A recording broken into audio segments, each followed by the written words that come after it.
or the Cowboys sort of represented to you?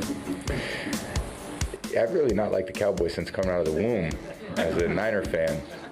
But no, I got a lot of respect for those guys, and they've actually had a great winning organization, and they got a lot of great players in their history. Guys that I just, as a Niner fan, you play the Cowboys, and every time they hand out to Emmitt Smith, it'd be a 5-yard gain, and you would pull your hair out. That's Tom Brady earlier this week talking about the looming showdown once every 4 years with the Dallas Cowboys in the regular season. Tom Curran of NBC Sports Boston covers the Patriots. He joins us now. Hello, Tom. How are you? Mike, I'm tremendous. How are you? I think tremendous may be a bit of an overstatement. I've known you for a long time. Tremendous is something I've never thought of when I think Tom Curran.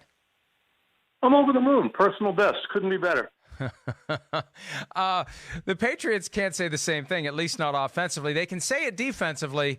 They can't say it offensively. How do you reconcile this team? Because on one hand, they are as good of a defense as we've seen arguably since the 2000 Ravens. On the other hand, the offense just has a lot of holes. And I assume the defense is good enough to cover up a lot of it, but it's just kind of a weird year for the Patriots.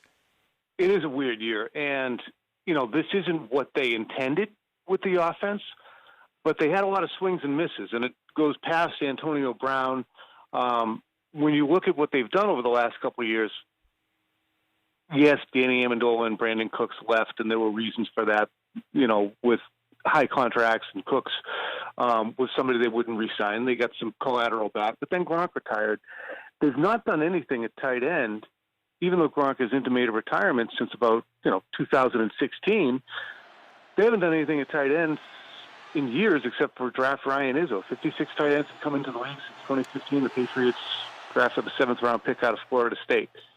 A lot of swings and misses with Jared Cook or Austin Seferian-Jenkins or Lance Kendricks. They finally settle in on Benjamin Watson. Then on the wide receiver side of things, they haven't really done much in the draft, and they've just thrown guys against the wall, whether it's Kenny Britt or Jordan Matthews, in free agency, and then they've made panic moves, whether it be with Antonio Brown or Josh Gordon last year. So they've spent a ton on defense, haven't done as much on offense, and then they kind of look at Brady and McDaniels and say, go figure it out. Well, with the injuries, the retirement of Gronkowski, a lot of the poop has hit the fan, Michael, and they can't move the football, and that's why you see a level of frustration.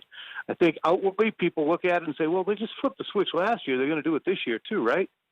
I don't think they can. There's been a lot of fascination this week about a potential return by Antonio Brown. He posted an apology on social media to Robert Kraft and the organization.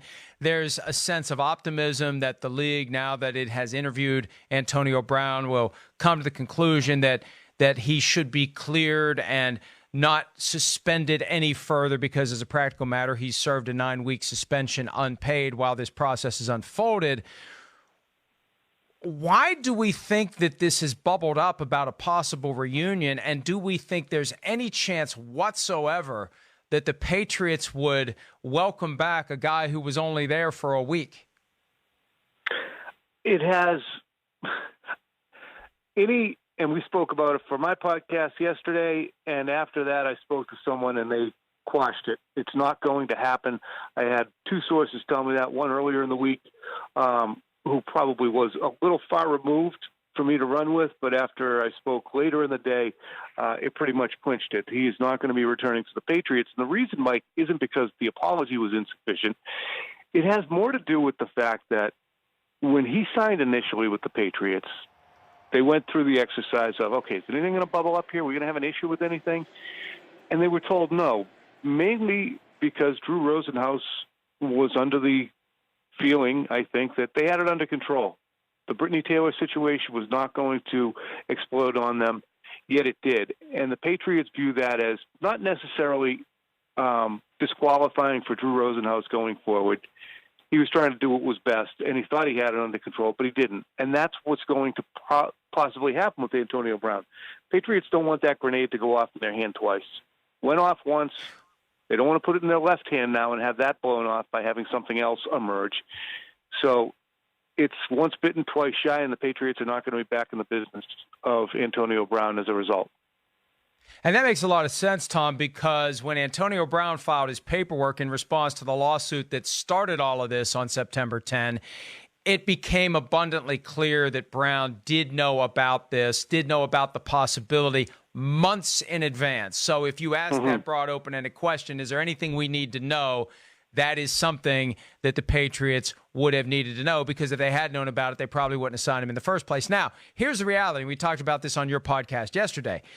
It's not a simple question of either we take him or we don't. The other complication here is someone else may. Are we comfortable with the prospect of seeing Antonio Brown playing for the Ravens, playing for the Chiefs, playing maybe for a Super Bowl opponent? And that would seem to at least weigh into the decision, but it sounds like even that doesn't matter. They're happy to face him as a member of some other team. They don't want the guy back, period. Yeah, and when you say they, I think that is presuming that it's organization-wide. And look, we reported afterwards that it was not necessarily unanimous. Certainly football-wise, Tom Brady was not psyched about the idea of Antonio Brown going elsewhere. Bill Belichick, I think, was reticent as well, eventually realizing I have to go along to get along on this, but it was not something that he said, yeah, this is definitely something we have to do. So football-wise, they realize it's a risk. Ownership-wise, or higher up, the brand can't sustain the same thing happening again. But, Mike, here's the interesting thing. When you mention all those teams, you don't mention the Raiders who are in contention. You don't mention the Steelers who are in contention. And, of course, the Patriots are out of that. All those are the teams that Brown has burned in the last 6 months or 8 months. And as a result, that's why any of those teams who are going to hop into bed with Antonio Brown better understand that they might get out of bed with a big problem. Or they might not last very long with him. But I don't disagree with that. I didn't mention the Raiders or the Steelers because I don't think they are serious enough contenders for AB to want that. He's going to want to go to a team.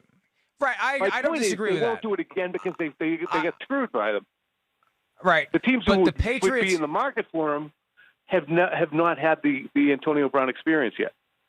I don't disagree with that. Let me ask you about the game coming up on Sunday, a fairly significant one. Cowboys coming to town. Bill Belichick versus Kellen Moore. I mean, when you break it down to that, it's a no-brainer, right? What do you think the Patriots defense will do? What will they take away from the Dallas offense? Because you can either go Zeke, you can go Dak. What do you think they'll do?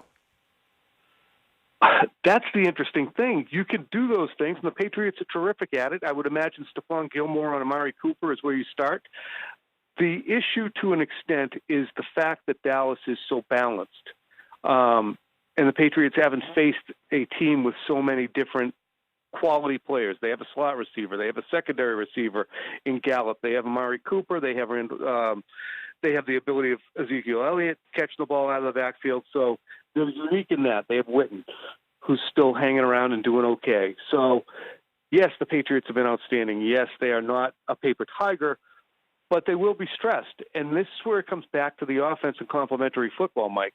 Dallas doesn't have to put up 37 points. If they put up 24, can the Patriots keep pace against a pretty good to almost really good defense that Dallas has?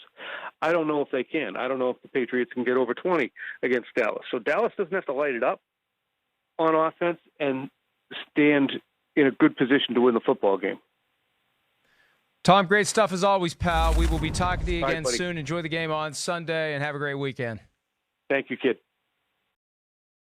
Hi, I'm Mike Tirico, and thanks for watching. Make sure to hit subscribe for the latest news and highlights from NBC Sports.